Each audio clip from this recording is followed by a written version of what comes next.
What's up, people?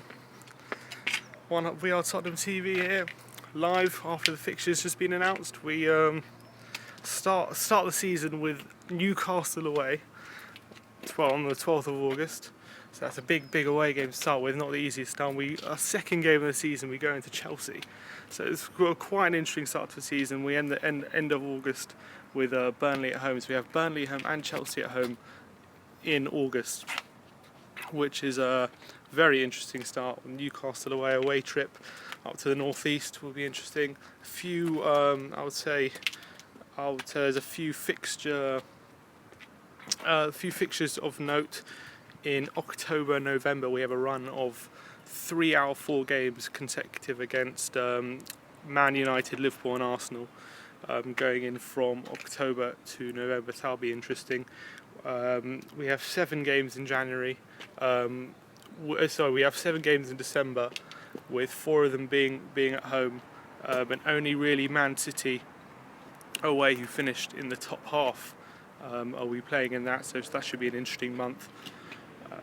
In January and in February, we also have a very similar run with United, Liverpool, and Arsenal, pretty much in a row. 3 out of 4 games, United, Liverpool, and Arsenal. So that should be an interesting. That should be an interesting run. And one other point I would think of note is we end the season with 3 consecutive home games. With I think we have Watford and Leicester. I think maybe Brighton as well.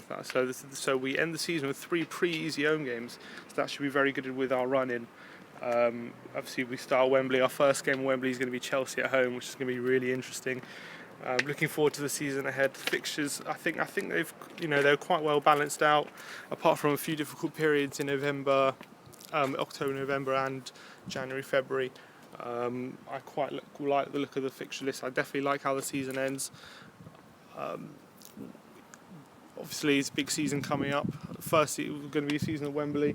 It's going to be hard to recreate what we had at White Hart Lane at Wembley, but we're going to try and make sure we're well up for it in that first home game against Chelsea. That's going to be massive. So, come on, you Spurs! Looking forward to next season.